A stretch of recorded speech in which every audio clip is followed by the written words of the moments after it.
everyone. Is it on? Yes, yes. So thank you all for being here. Happy New Year. This is the first small business mixer of 2026, and I'm full. I'm excited. New year, new you, new goals, new business. So for those of you, if this is your first time, let's acknowledge first time people in the room. Raise your hand like in the class. Thank you all for being here. Clap for yourself. So that means that at some point you saw an advertisement, you talked to somebody, or some kind of way you got here by referral or by marketing. How'd you get here? Facebook, Martavius, your marketing is working. Okay. Facebook. Yes. Oh, employee, shout out to Kennedy. So that's so good. This is how we want it to be. I am Nichole Thompson. I am the S-Boss Project Manager. And today, our co-host or co-write, what do you want to be? I'm Kenneth Penn. I'm just me. I'm the operations director here and CFO here at S-Boss. So I'm glad, just like Nichole said, I'm glad to see you guys out and moving around. I think this is a perfect time, especially for this particular topic, for us to kind of move into that. So I see all you guys looking chipper. Is that the word? Or jipper? Chipper. Yeah, that's it. My bad.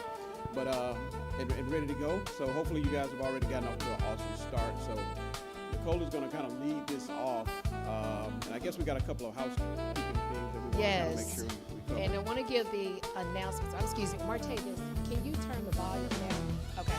So a few announcements in case you have to leave, and we're going to be very time conscious. We know it gets dark early, and we also know we're still adjusting to this winter time piece. First of all, tomorrow is our first think tank of the year. If you have never been to a think tank, we have 2 spots left. You need to come sign up immediately.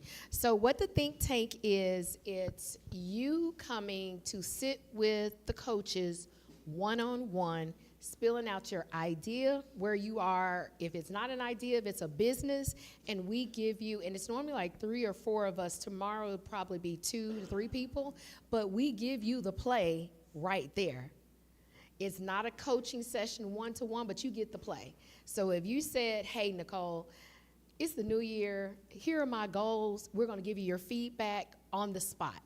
And so it's a think tank. It's fast, it's rapid, but we give you the expert advice right then and there. Last year, is anybody in here come last year to a think tank? Okay, tell us real quick, what was your experience? You can face the camera if you want to. You can just talk. So I went to a think tank last year, and the experience was very good.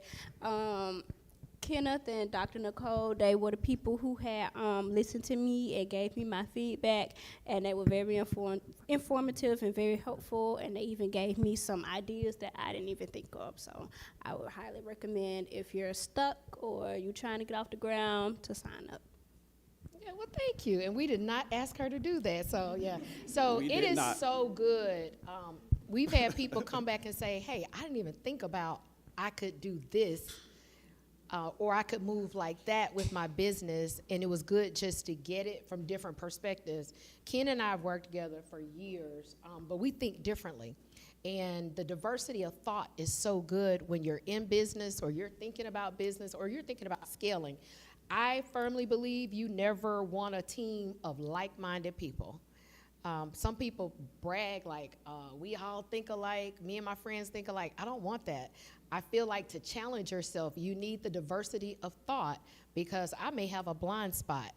And Ken is a strategic thinker. He's tactical and matter of fact. I might be in the clouds. And he said, but what about this? You know, it's funny. No, I agree with you. I agree with you totally. Yeah. Or he may be so tactical, and I'm like, but no, you got to think about it in a creative way. It's so it balances. it. And so you'll get a lot. So we have 2 spots left for Think Tank. So Martavius will probably, how will you share the code, Martavius? I'll put it on the screen. Okay, he'll put it on the screen. The second thing, we have, I think, 15 spots for book club. Y'all, this is our first book club. First book club, it's on the screen back here. It starts, tell us the date, Martavius. January 27th, which is next week. So we're doing this in a hybrid model, meaning the first meeting, you come and we sit down, we get orientated, you get your reading plan, and then the second one we'll meet online. The third one will be back in person. And so we feel like you have to be lifelong learners, period. If we're not reading, we're not growing. So we have selected this book. Is it the E-Myth? Lean Startup. The Lean Startup. I saw E-Myth. What's that? That's just a flyer. That's the flyer. Yeah. So the Lean Startup, talking about your startup business, some of the basics of what you need to run your effective business, and we're going to read it together, and we're going to talk about it. So we're going outside of the expertise of SBOSS, and then we're also bringing in other practitioners. I would suggest you join if you are serious and you ready to go with your idea, or if you're ready to scale your company. Another good thing is we're in it together, and we're going to read together. This is a book we have not read, right? I haven't read that one. You read it years ago? I've read it before, yeah. Okay, I haven't read it, so it will be very new to me, but I'm committed to it. We'll give you a reading plan, how many pages you should have read. Clearly, next week when you come, you wouldn't have read. We'll start at the same point, and then we'll read, then we'll come back, we'll give you the calendar for the next meeting online, and then we'll come back together, and then we're gonna take a picture together, and we're gonna give you a book. Your book is free. But I think there are 15 slots, several of them have been filled. So if you want to be a part of the book club, sign up tonight as well. I think those are the 2 big announcements, right? Yeah, this is talking about sign up. Mm-hmm. Yeah. Okay. So, and also we want to make sure that everybody checks in. If you walk by the board there on either side, you could just scan that QR code and check in, because that allows us to keep you on top of what's going on with SBOSS. You get newsletters, you get logged into our hub that has a lot of information, a lot of resources in that as well. And you just kind of know if something is coming down the pipe, like, if we have some lunch and learn, some forum after fives, any type of events that we may or may not have. And also it's a way for you, if you get ready to start your business, you can immediately connect with us in order to set up a consultation for your business if hey, I'm not sure about what to do. So I want to basically impress upon you and beg you to sign up on that with that QR code. And hopefully we can go ahead and fill those other 2 slots. And I would say this, even if we have another person, I would be willing to open that up earlier. So instead of 5:30, we can start around 4:30. We've already said, so we're going to do earlier tomorrow. So Yeah. if you need a 4 o'clock appointment, again, it's dark now, so early. We don't mind doing 4 or 4:30, and I'll take the 4s if anybody wants to come at 4 or 4:30.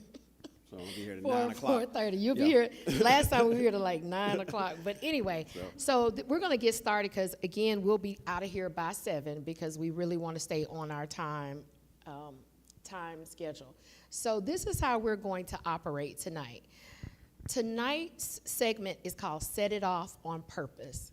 So at the first of the year, most people are resetting their idea, or they're resetting their business, or they spent some time in December thinking, okay, 2026, this is what I'm going to do. So we typically have our personal goals, and then you have your business goals. So tonight, what we've done was come up with some top things that we want to present to you as best practices for starting your new year off with your business.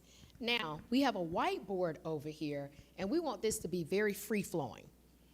If there are things that come to you that you want to share that we don't bring up, or even that's a good aha moment, all you do is walk up and put it on the board. Fair? I mean, not in a disruptive manner, but I mean, just kind of tip on over there. Because we don't, we may not hit every point, but it's a free-flowing space. Is that good? All right. So we split the list. And Ken took the things that we were doing this year with our businesses, and I framed it differently, what we're not doing in 2026 as it relates to companies. So before we get started, I just want to take a survey. Who's already in business in the space? You're already in business. It's mostly everybody in here. Okay. Anybody want to share what kind of business? Yes. Hi, everybody. So my name is Jaleel Stokes, and I'm a real estate agent, and I'm also a notary public for the state. Okay. Anybody else like to share that's already in business?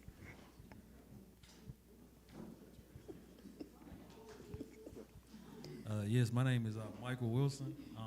I do insurance and investments with Primerica. Okay. And I started my own brand with the company, so I'm building a team of people with my company as well. Nice. Okay. Okay. Welcome to SBOSS. Thank you. This is also a time for you to market your business to people that don't know it. Free marketing. So my name is Kimberly Abrams, and I have a talk show. It's called The Kim Abrams Show. And I also have a sensitive skincare product line, and it's called Simply Skintastic. Wow. Skincare. That's awesome. Anybody on this side? Hi, I'm Brandon Burke, and I am also in Finances Tree of Life Agencies. I help families with retirement planning, life insurance, and as well as estate planning. Nice. Hey, good evening. My name is Mitchell Young, just real estate investment. So. Thank you for being here. Oh, go ahead. All right, good afternoon, everyone. Well, good evening. My name is Aisha Thomas, and I'm also a realtor. I'm with Pivot Realty, and I specialize in residential sales. Also, this Saturday, I'll be having a home buying seminar. I do have flyers for that, so if you're interested in attending and learning more about the home buying process, I'll be happy to help you with that. Awesome marketing. Do you want to get the gentleman over here with the hat on? Does he want to say? Did he want to share? I don't know. Okay. My name is Trish Jordan. I also work here at SBOSS, but I have Dreams by Trish. I do custom T-shirts, specialty earrings, jewelry. Like yesterday, I did clip-ons for people who don't have their ears pierced. So if you need something special like that, let me know. So we have a diversity of offerings in this room and companies. My next question would be, have you already started on your goals? Have you already started mapping out what 2026 looks like? I always firmly believe that whether you, let me say this carefully, whether you are a believer or not, but you have to write the vision and you have to make it plain. It's a form of accountability for yourself, and it's a form of accountability for your business. That which is not written down lives in the abyss. So when you write it down and you have a map for where you're going, you're able to measure your success. And the map is our guide. What the map does is tells us, hey, I am going to, and I like mine in quarters, because to me the year is too big. I can't process November, October just yet. But that's a preference. That's a mental thing for myself. What I like to do, and then Ken can share his, and then we'll get into his first. What I like to do personally is say from the end, this is how much money I'm going to make in 2026. I heard a lot of hums in here. That's a big one. And a lot of people, when I say that, think, well, how do you know? You don't. You don't know. I think you have a barometer of how you can say how you will, but I set the number and then make the map. Okay, is that making sense? And then it turns into micro goals. So I know I have a venue space. I know that if I want to make whatever, 10,000, this is this many bookings per month, this many bookings per quarter. How do you get the bookings? Am I advertising? Is it word of mouth? Is it follow-up? Then you break that goal down. So mapping for me has looked like the end of the year, but then by the quarter, because then I can come back at 3 months and it seems measurable and it doesn't give me so much anxiety. Ken, what has been your sweet spot for mapping your goals? I tend to do a lot of the same. I work backwards. I don't use dollar amount. I know that sounds surprising coming from me. I like percentages. And so my thing is that I use 10% increase. And what does it take? And that's, everybody's probably heard of, key performance indicators. How many people do I need to talk to every day in order to get to something? So to the number that I want. So that's a key performance indicator. That moves the needle for me in terms of sales and things of that nature. So, and I go even further. I break mine down every day. At the end of the day, I look at what I have tomorrow, and I look at those big goals at the end of the week, end of the quarter, end of the month, and all that kind of stuff. And I say, what do I have to do tomorrow to get to that goal that I set at the end of the quarter? Your micro goal. So I break it down all the way to the day. I mean, that's like I have to-do lists, and like these are my high-impact tasks, and these right here move me towards that particular point. Another thing I do, though, I tend to try to limit my goals by what I'm doing. I may have a personal goal, a finance goal, business goal, things like that, health goal. So I don't try to do 5 different things in my business, because I probably won't get them done. I probably won't get any of them done because I'm trying to do 5. So it's kind of like I always say, kind of like spinning basketballs on your fingers. You got to get that first one going. You can't just start spinning 5. So you got to get that first one going before you can start on that second one. So I'm really big on that. I'm not a big fan of multitasking, and we always have this argument. I don't think it works because I don't think I can focus on 2 things. I beg to differ. No. Women been multitasking for 200 years. But it's not always right. It's Women have a choice, and we have to multitask. We got to run a family, run a company, run this, run that. I think it's innate, but we're not gonna get into that discussion here. So we are wired to multitask. Am I wrong? Okay. I can listen to music and fold clothes, but I can't listen to music and watch TV. I can't do both of those. But there are some things you can do, 2 things. You cannot. Okay, we're not going to do this right now. But I do tend to set my goals based on where I want to be. But another thing for me is that my goal setting is on my birthday. That's my new year. Mm-hmm. I always set my goals on my birthday because January 1 is not my birthday. So that's not my new year. That's the calendar year. So I always say for my birthday, I'm just spending time setting goals for my next year. So mine starts differently than everybody else. So mine starts in October, where everybody else is scrambling in January to get their resolutions on. Mine is already done. So I already know what I'm going to do in January. So that's another thing that I do that might be a little bit different or weird, I guess you'd say. I just think it's different, but I feel like whatever that sweet spot is for you when you start them, I don't like to start in January because I feel like I'm running to catch up. Typically for me, it'll start around November when I'm toning down the year and looking at what worked, what didn't. And I feel like you have to do that SWOT analysis of yourself. Yeah, that's and true. that's that time. And if you haven't done it, it's January, do it. What have I done well? What was I horrible at? I see y'all looking like, ooh, I should do that. What were my strengths? Where was I weak? And that's going to be a perfect segue into this conversation. If you can't do that SWOT analysis of yourself, then you're not ready to do goals. I feel like the SWOT happens first, and then you're able to measure goals. And going back to when I said the financial, that's just one piece. Everything isn't about money. You got to measure your time. You need to measure how you took care of yourself. We always talk about business, but we rarely talk about the business owner.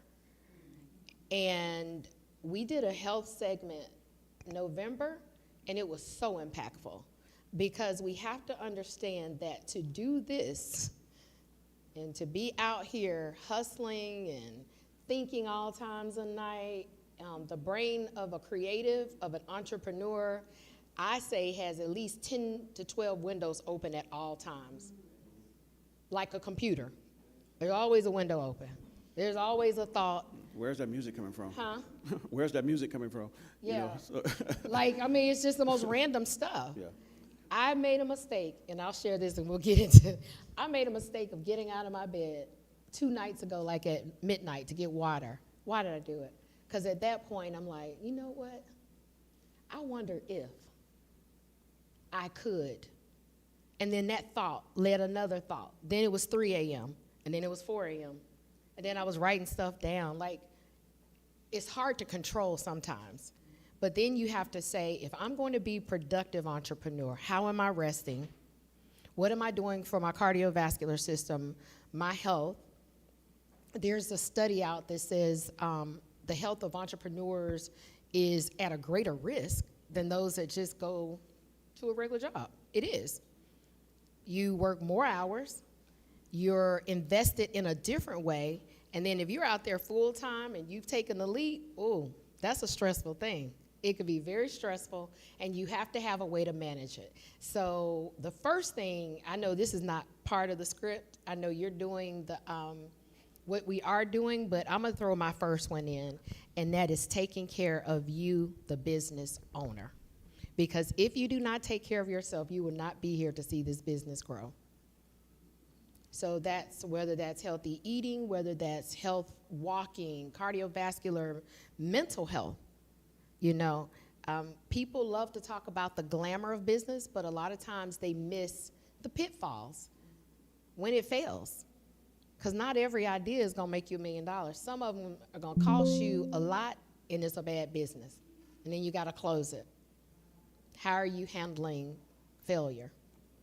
Are you falling forward and saying, I learned this, now let me get back out there? So jump into your first one, and then I'll start with mine.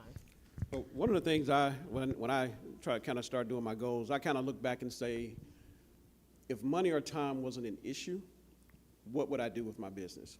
Now, of course, that could be all over the place and things like that. And now I kind of claw back on that and say to myself, what would have to happen in order for this to come true? And so it means I've got to have 12 different people working for me. If that's the case, I'm like, okay, I don't have that. Well, can I get that? Is that obtainable? Or do I have the resources around to kind of help me get to that point? And so if it could be something as simple as that. I'm not a big, I know when you guys have all heard, you know, if you can conceive it, you can achieve it. I don't believe in that either. I mean, because I can conceive myself running a Ford 240, but I can't achieve that. This will be a big joke. But I don't think all things are set for you to actually be able to achieve. But I think if you set the goal, hey, shoot for the moon, shoot for the stars, you might hit the moon, that kind of thing. So you shoot big, but then even that, if you don't make it, it still is a big win, a big leap for you. So my thing is that what would have to happen in order for this to go right on my big dream? And then at the same time, on the flip side of that, it's kind of somewhat of a SWOT analysis. What would have to go wrong for this not to work? And so I look at both of those things, and I try to hedge against it, and that's where we kind of bump heads sometimes. I always tend to look at what could possibly go wrong, because I don't like failure. It works, and I say failure kind of it changes who you are. It actually creates a learning system for you. It's kind of like college. I mean, you create a system where, hey, I'm educated now. I know not to do this, but I try to hedge against that as much as possible. And you're still going to fail on things because you're never going to be able to de-risk everything that you potentially could run into. But I like to at least take a look at all angles, 360 degrees on my business. And a lot of times people look so Pollyannish and optimistic about, hey, I'm going to shoot for $150,000 this year. And if they don't make it, then they feel like a failure. And so that's why I don't set those in stone like that. And you have caveats to it. So now you have a chance to look back and say, why didn't I hit that 150,000? I didn't have the right people. I didn't have the right resources. I was in the wrong market. I was trying to sell to the wrong people. And so, but what that does allows you to kind of go back and take an assessment of where you are. And that's why I think reassessing your goals at a micro level allows you to pivot and change faster. So if you wait until the end of the year to take a look at why it didn't work, it may be too late. But if you look at every month, hey, I'm not getting what I thought I would get right now, because I set the goal to have 10 customers and I'm only getting one, something's not working. But if you wait until the end of the year to look at it again, it's going to be too late. At least in that month, you can make a change. So that's one of the things. So what's the takeaway? Shoot big and Evaluate early? evaluate early, and plan around, take a 360-degree look at your goal. That's really good. I think by nature, people do tend to do all the things that could go right. And they don't look at what could go wrong. So I like that. Take a look at what could go wrong and then try to fix it early or proof it early. Now, I didn't just pop in and that was there. I mean, I learned a lot about that. It took 25 years of everything going wrong in me before I figured out, hey, I need to do this differently. So I've been doing this for a while, and I got way more failures in what I've tried to do than successes. I tell people that all the time. I mean, a lot of them.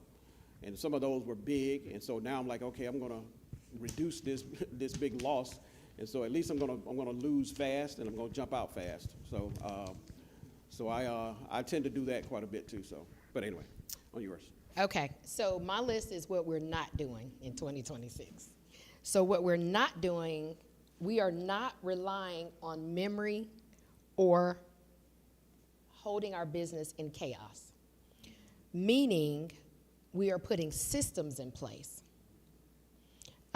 documented process and structures. Got it? We are not relying on memory. Everything should have a map, a system, or a process, and it should be documented. That could look like your first meeting with a client. After that meeting, is there a process for following up? Is there an email that goes to them that says, thank you for meeting with me? This is what we talked about. I look forward to our next conversation. Is there a follow-up email for the third meeting? Are all of those documented so you're not saying in the car, oh, shoot, I need to follow up with boom, boom, person? Everything should have a process or a system to how you move. For us, it's a lot of systems. Goodness. Monday is a good one for project management. What else do we use? We've used Google Calendar is big for me. Google if it's not on the Calendar. calendar, it won't get done, or I'll forget it. Y'all have any that you love as a system or notes or Calendly? Calendly.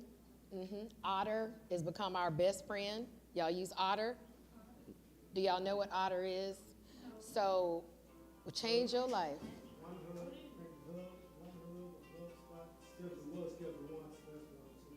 Okay, what is it? I think they changed it to One Hub now, Schedule Once. Schedule Once or One Hub. For somebody who asked what Otter was, so Otter is a note-taking app. So any meeting that you have can be recorded.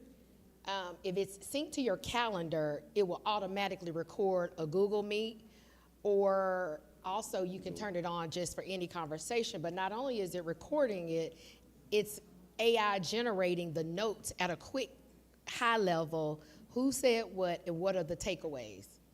Talk about saving time. When you get those Otter notes, you'd be like, oh, wait, Nichole, here's your to-do list. Ken is responsible for this. Trish is responsible for that. Yes. I started using something for my properties, Anago? Yeah. Okay. So it's like it collects all my rent and I shoot out notes to my tenants. Perfect. Things for like maintenance requests and all that stuff like that. So they don't have to text me directly. It stays in the app. Okay, y'all heard that? If you have property, it's Anago. A-N-G-O? I-N-N-A-G-O. So what Anago does allows you to collect rent, send notes to clients, and do things within the app. Another one that I use is HoneyBook. HoneyBook, if you have space that you're renting, or if you have venue, or if you need to have proposals sent out. They do wonderful proposals in HoneyBook. I will add, a lot of these platforms are general for any business. You know, like Yes. your Otter, you have, Monday can be used pretty much for almost any business, I think, too. And your industry should have some that are specific to that particular industry that you're in. Like in the tax practice, there's one called Tax Dome. It saves a lot of time and allows me to keep everything inside of that one platform on every client. So, I use that for purposes of tax prep. Tax Dome. Yeah, TAXDO. That's right. You guys have a tax practice as well, right? Yeah, I remember that. So yeah, I use Tax Dome, and there are a couple of more out there, but Tax Dome seems to be working well for me. But yes, and then too, I mean, Otter is actually, I think she's looking at now. Otter is actually one that you can have a free, but then also there's a paid version of it. But then also now Gemini would jump on your Google Meet. Yeah, Gemini will jump and do in the same, too. a lot of the same thing free. And let me So- say this about Otter and Gemini. If you're ever on a call with a client, it's hard to synchronize thinking and writing and speaking. So I want to show up at the call more present. Let the note taker take the notes.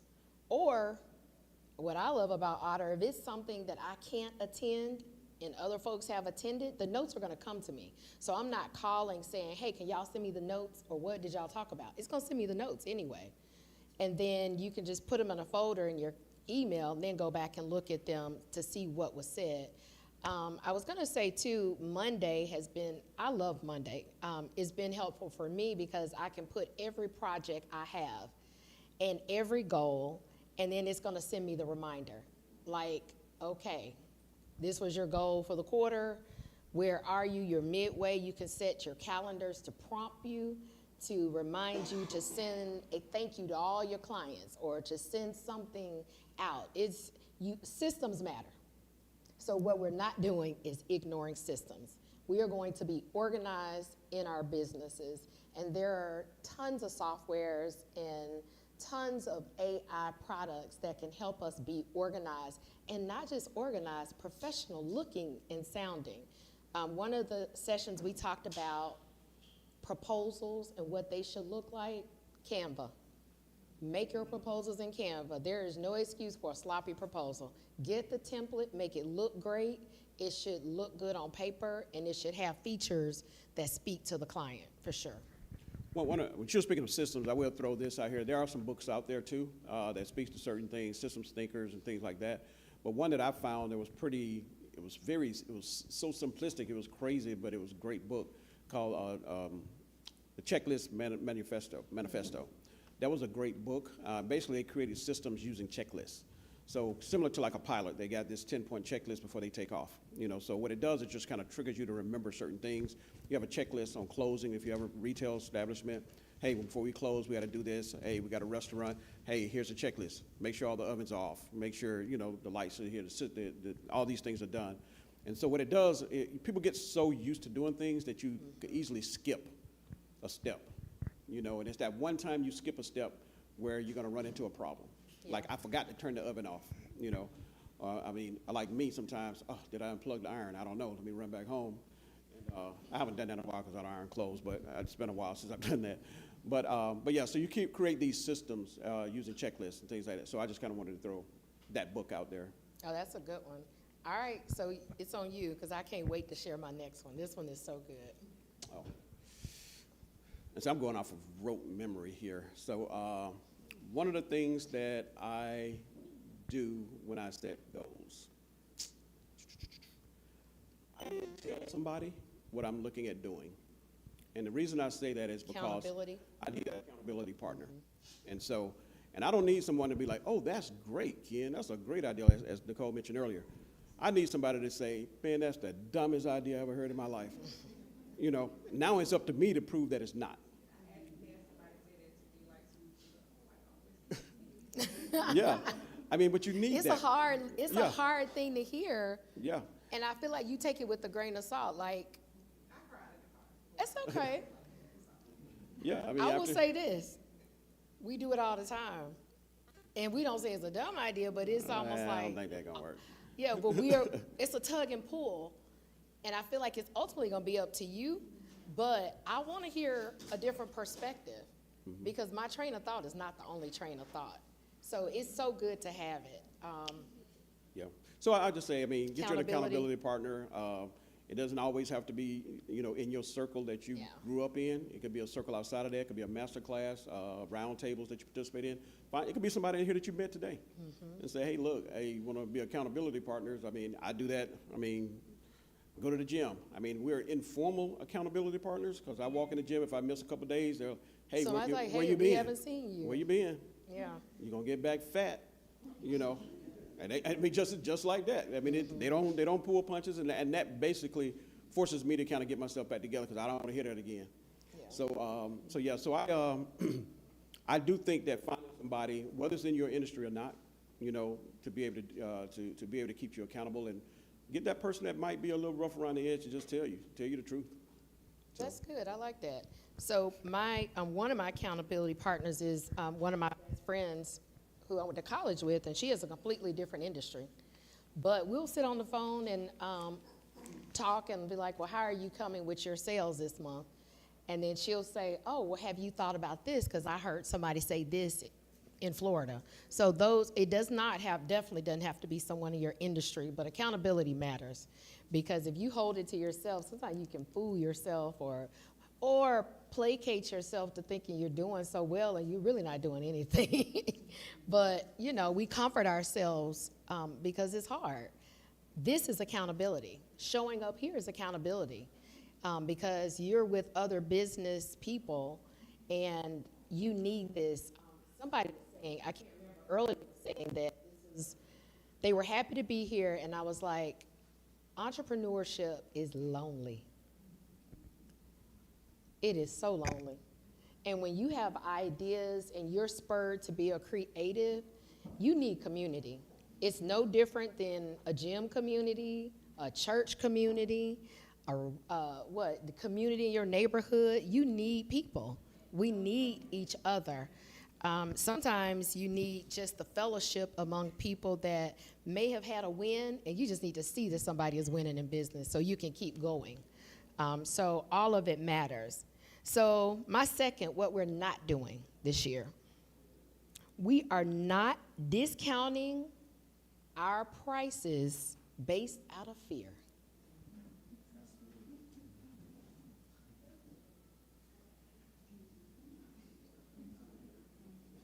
Oh, we all been guilty.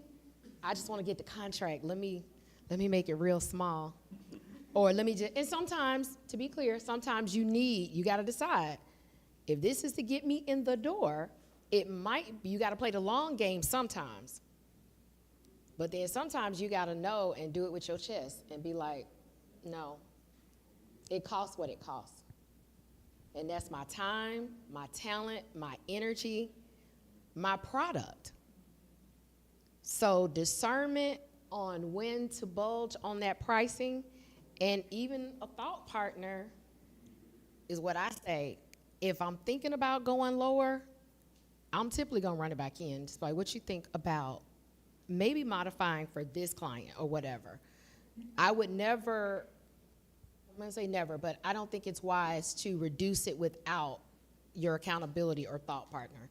You need somebody to bounce that idea off, but pricing on emotion, we're not doing that this year. Or pricing because you got a bill to pay, we're gonna run this like a business. It costs what it costs. And if you have set your price, if it's a product, you already know. You built the price, what it costs you. If it's a service, it's your time, it's your effort. How many times they gonna call you? Sometimes people don't need to be your client. You need to figure out, is this client worth it? Oh, y'all got real quiet. I mean, what do y'all want to say?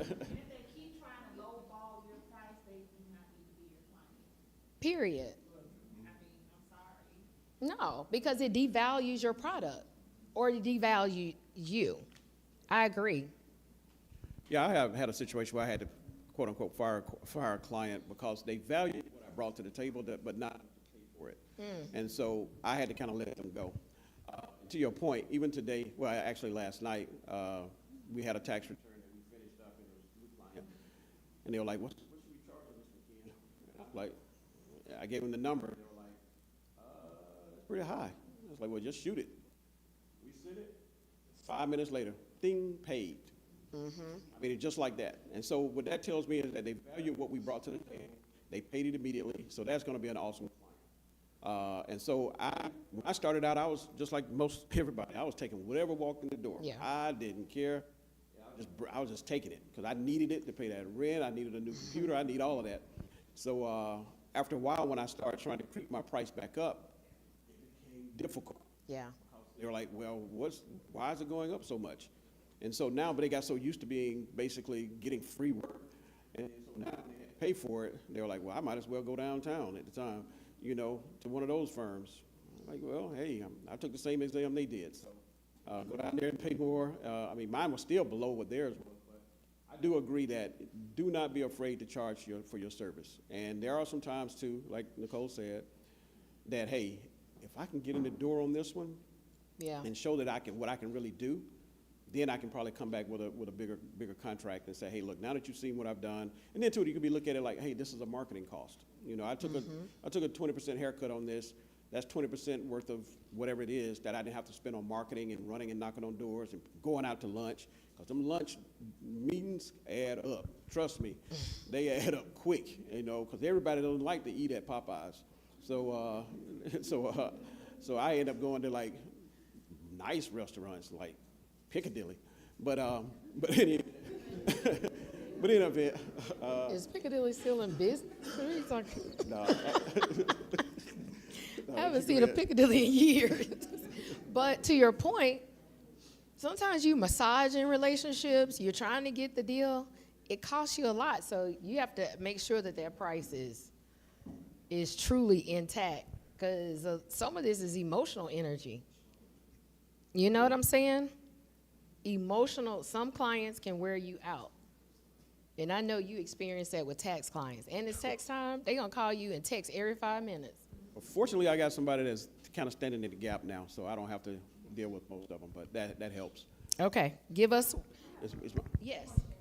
Okay, so Ken mentioned that when he started taking, clients at discounted prices, it was hard to creep his prices back up to what he thought he was worth. So I read somewhere one time where it says, if you're going to do that, present it as a special, like you're running just say if your product is worth $500 and you're offering for a limited time $100, for the same product. So that way you're basically articulating to the client that you're getting it for a discounted price, but it's just this special that I'm running. I typically charge, $500. What do you think about that strategy? I've heard that, but I don't know if that works if you're starting out of the gate. You have to know that. Because like me, I didn't think, I was like, hey, I just need this client. But I think if you're saying, okay, I'm trying to do this service, $500, and I'm not getting any takers, then I'll lower it down to, hey, I'm going to hey, I got some excess time right now, hey, or whatever. I'll do it for $100, But, this just for this week only, or whatever, that kind of thing. And so after that, you could easily say, well, the special is over now, kind of thing. But I think if you're starting out, you could do that. Now that people now know it, I think that'll be a good method. But if you don't know that up front, it's kind of hard. Then now it's $100, and now you're gonna jump up to 500 and say it's normally 500, but hey, I just saw last week it was 100 before the special. Now it's $100 with the special. What gives? So I think you have to kind of be strategic coming out of the box. I think it's too is communication and the language that you use. I would always say this is valued at. This is valued at $750, but because I want to work with you and I see a long-lasting relationship that will return later, I will onboard you for $350. I think a lot of this can be managed through the way you communicate, and you really need to be savvy with your words, but clear. And when I say savvy, I don't mean tricky. I say savvy meaning use words that are more higher in their meaning. I don't like words like special. It's a special. I don't special nothing. I mean, you know what I'm saying? It's a special deal. I had someone that was a coach come to me once and sent me a message and said, hey, I'm gonna give you a special deal. I'm gonna coach you for, why? Like, I mean, special deal even made it sound demoted to me. I would never go with a special deal. I would go with words like, I see so much value in what you're doing, and I want to offer you a complimentary service that's valued at $800, but for you, it will be $300 this time. And then as we work together, I see that it can increase. So ChatGPT can help you with that too. Chat can be your friend in a lot of these areas. When it comes to language and how you frame it, and it reminds me of the Canva, how you present it. But I think if you started at 100 and you need to go to 4, you can definitely do it. But communicate it from the very beginning. Yeah, and one last thing. I have had clients that once I take a look at where they are, you know, I'm just saying from an accounting perspective, I see that they really couldn't afford the fee that I really needed to charge them. So what I would end up doing is say, hey, look, I want to start and grow with. I see a lot of potential in what you're doing. It's very similar to what Nichole was saying. Hey, we're going to start here, but as you, but my fee is going to increase as you grow, you know, kind of thing. So really I would good. do that as well. So now it incentivizes them to, okay, but I want to help you grow, and this is what we're looking at doing. So now my business has kind of changed a lot. Now it's more strategic about what I do, not necessarily just bookkeeping and accounting work and audits. So so now my proposals and things are a lot different, and I can pretty much charge now what I feel like the work is worth. So, but I've been doing this for a while, so it took a while for me to get to that point where, hey, here's my fee. Oh, that's too much. Okay, well, let me know when you're ready. Call me back. You know, so I don't run behind them like that. But That's good. That was a great point. I think the best thing that you said was, I want to grow with you. And to me, that spoke so much because it says, I believe in your company, I believe in your brand, and I understand from a financial standpoint what that may look like for you now, but as you grow, your price gonna grow. I like that. I like that a lot. Okay, what we're not doing is, can I throw one in there? We are not saying yes to everything this year.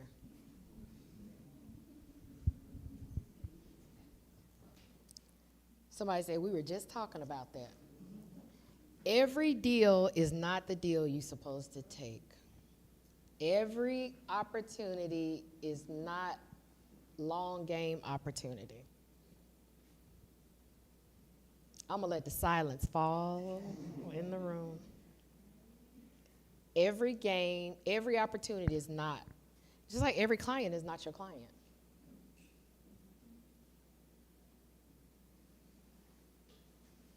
I'm reading body language right now. How y'all feel about that?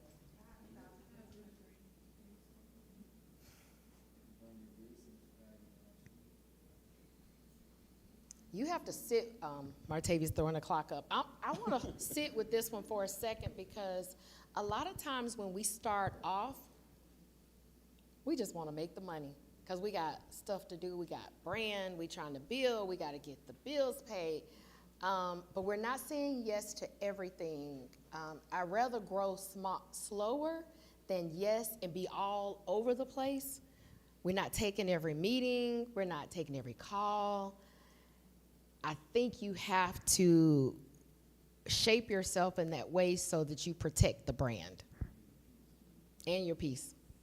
Because you could be scattered, and then that hurts your brand because you look loose and disjointed. Everything doesn't align to your brand. You don't need to be everywhere.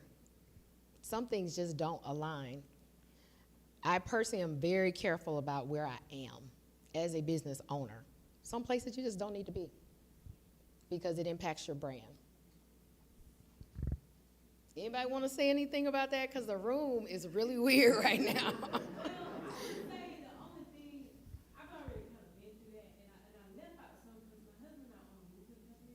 Okay. And we've been in business for about 10 years.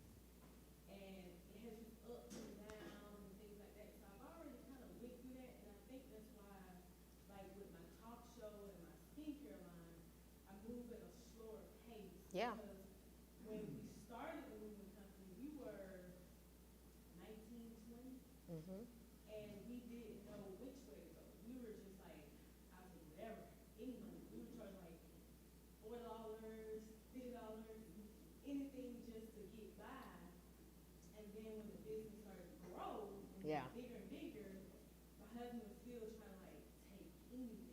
can't. You gotta slow down. Yeah. So I think over the course of the years, I've been able to learn that all money is not good. Yeah. So I used to tell him that, and he used to be like, yeah, you know, he's very driven. And I'm like, you gotta pause. But that's why he has you, because as a thought partner and a business partner, somebody gotta pull and somebody gotta push and say, that may not work. And saying yes to everything when it doesn't align to your brand, I'd rather grow slower. You gotta protect the brand and protect yourself. And what you say yes to is two things in this note is projects that don't align can mess with your brand, but also clients can drain your energy, can drain your creativity. And then yes, without a strategy. Now, I'm guilty of that sometimes. Sometimes I say yes, and that strategy gonna come on the back end and it be popping, it be so good. Tell me it's not good. It's always good. But I'm driven at that point to get this strategy right. But I know when to say yes, but I have to work hard to get it up to speed. I also know what the capacity is. That's the risk taker in me. I'm gonna take a risk. But not everything, I come to learn what to say yes to. So that's a tricky one. Sometimes you can say yes without a strategy, but you better know yourself. And I swear, if I gotta stay up 24 hours, that strategy gonna get done. But it's gonna cost something. It's gonna cost some sleep. It's gonna cost some miles. Not just your sleep. Oh, you got a problem with it? You want to get something off your chest? 2 o'clock in the morning, ding. But no, I agree with that. I think a lot of times you learn to not say yes just through experience and time. Because again, when you know, just as you were saying, Kimberly, that when you guys first get started, and I hear that a lot with small business. You just taking whatever, and then you learn that hey, we taking this $40, but it's costing us $120, you know, in gas just to go pick this up, kind of thing. So, yeah. He probably wasn't thinking about the gas. Yeah. I increased the price, and he was afraid, but I didn't care, so I demographically changed from one to the next. And when I told the customer it was $10,000, he said, "Where and how?" And they're not gonna pay that. And I kid you not, they paid that. Yeah, yeah. That was the first time we made $10,000 in like 1 hour. Wow. And he was like, "Dang, like That's a smarter way of working, because at some point I've seen moving companies only go to corporate moving because they didn't want to go and do the smaller jobs. Well, there's big money in corporate contracts and moving. Yeah. So sometimes you change the model and don't say yes to the smaller things, but sometimes we start with smaller, then go big. So we have 6 minutes. Let's do one more and then open the floor up. Well, my next one is like similar to going back to like looking at the SWOT analysis and what's my big goal and what do I want to do. And if I see gaps in something, a lot of times it's education. What's that skill that I need? And it may not necessarily be learning exactly how to, if I want to do, hey, I need more reels on Instagram. It's not necessarily that I have to go and actually do the videoing. It's that how I understand how to market using reels. That may be the skill set that I'm lacking, and I figured out, but I pay someone to do the video stuff, unless I just really want to learn the video or something. But I think you find out what skill is going to basically help you move the needle based on those KPIs that we mentioned earlier. Yep. Like me, I'm not, y'all probably don't realize it, but I'm somewhat of an introvert. But but I mean, really I am. It took a while for me to get to the point where I felt comfortable talking in front of people and just talking to people. I hated mixers and networking. That sucked to me. I was like in the corner smoking a cigarette after it was over because it was raining. But I had learned Can't to start, tell now. I learned to start doing that. And so that was a skill that I had to work on in order for me to build my business. I had to be able to talk and sell myself. People had to feel comfortable with me because people do business with people. I mean, a lot of times, you know, a lot of people forget that. You know, hey, my business does business with this business. No, you do business with the person that you talk to at that business. And so if that person likes you, more than likely you could either get the contract or you're going to get the business and you're going to retain the business. Mm-hmm. So you have to be likable. You have to figure out that. So the skill set that I felt was most useful for me is feeling more comfortable And it wasn't that I had to go pay for it and all this stuff. I had to start getting myself out, start talking to more people, start feeling comfortable sitting in front of rooms like this. So, so those are some of the things that I would say is, what is that skill set? And it might be accounting. Hey, I need to understand my books. I don't understand my books. You know, I go and take this box to the tax preparer, end of the year, they tell me I owe taxes, and that's all I know, you know. I mean, your sales are not necessarily your bank account. Just because you got $50,000 in the bank doesn't mean that that's your sales, because you got expenses that might be $60,000. And so you got to realize, hey, why is this costing me so much money? I have money coming in, but I'm spending, you know, way more money out. So you have to understand what moves the needle, understand the accounting, understand your cost structures. So that may be your skill set that you may be lacking, and you want to figure it out. Still could hire a bookkeeper, but at least you understand what the bookkeeper is talking about, what they're giving you. You took my last one. Oh, I'm sorry. So I was going to end with this last 4 minutes. We're not doing business alone. And it's really hire your weakness or get your interns or whatever. But since you already did that one, I think I will end with we are not guessing our finances. I'm going to end it on a serious note. Everybody's like, dang, she don't have anything good. We need to know what our monthly revenue is. You got to know the monthly expenses, the cost of your goods and service.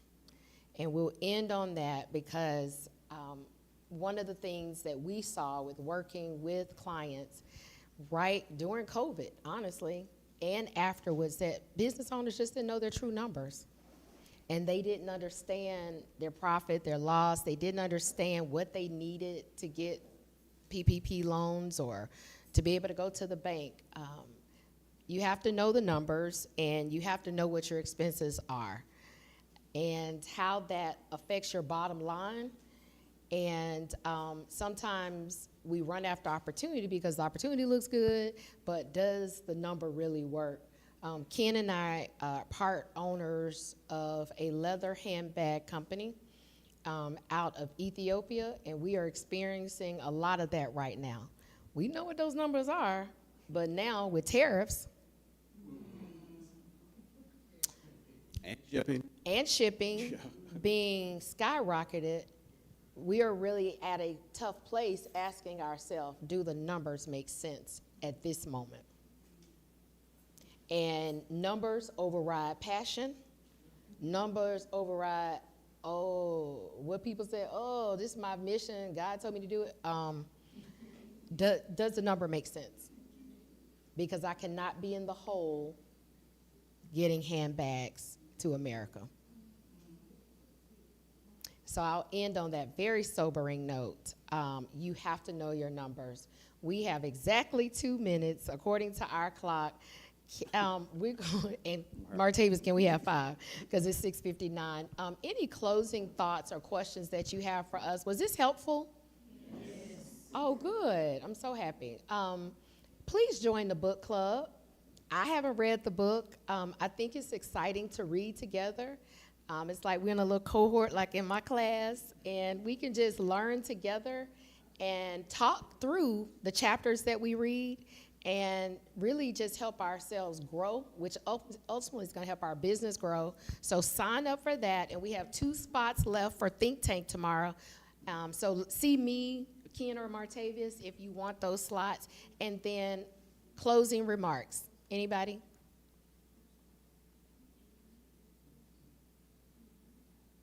When is the next mixer for February? The next mixer is February 18th. Y'all come back, bring a friend. Same. We eat at 5:30. We should mention Sally Tees. Oh, yeah. Sally Tees was our, for our catering tonight. We always try to work with a small business in the city. Did y'all like her food? Good. Delicious? Okay. All right. Yeah, Sally is one of our, she's also part of, in our S-Boss Hub, so she's worked with us on some things as well. So we definitely like working with our clients that have restaurants and other things. We like to try to utilize that service as much as possible. So if you have a restaurant, know someone that has one, have them, jump into the hub, let us know what they do, and we'll put them in our rotation in terms of our events. So Okay, we got South Lawn Coffee. We just Oh, yeah. met him. Yeah, we Raise got- your hand. So we're gonna brew some coffee next month for February. We're gonna purchase coffee and brew coffee, so we can experience your coffee. So that's awesome. And Strong Coffee, February Ooh. 4th. February 4th, you all please, to the ladies in the room who can Strong multitask. Coffee, strong women. I'm so petty. I'm gonna bring that back up. Strong Coffee, February 4th. You don't want to miss it. It's the community edition, and I will be hosting that conversation. It's Strong Coffee, Strong Women. Is it at 5? 5:30. And I think we have an espresso martinis too. It's also open to those of you women that can't multitask, so you can still attend as well. So, There's not a woman in here that cannot multitask. oh, while we are announcing things, Come on, don't even do it. It's guys, it's good for ladies. Guys, February 28th, lock that date in. She did. She's turned my mic off. I did not. Guys, on the 28th of February, we're going to actually have our second edition of Business, Beers, and Bourbons. Last year it was a success, so keep that and mark that on your calendar. This is going to be a T-Boy, the best one yet. So you guys definitely lock that one in. And for you ladies who have guys that are interested in business or just want to hear about business, let them know about it. And we're going to be, no, it's going to be at 23 Court. Yep, 23 Court. Business, Beers, and Bourbons. And you don't have to have a beard to go. And you don't have to be a cigar smoker. You don't have to be a cigar smoker or a bourbon drinker, enter that. Yeah, and you don't have to have a beard. So neither one of those things. So feel free to join us. Right now we're thinking it's going to start right about 1:30. Yep, it's a Saturday. So we have to wait till after football season. Not yet. We finished putting the finishing touches. She's trying to be petty, but we're gonna be filled up by the 15th of February. Watch. Thank y'all for coming. right. Please grab a plate. Grab a plate and take it with you, please.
This what happened when I think about you. I get in my feelings, yeah. I start reminiscing, yeah. Next time around, fuck, I want it to be different, yeah. Waiting on a sign, guess it's time for a different prayer. Lord, please save her for me. Do this one favor for me. I had to change my play of ways, got way too complicated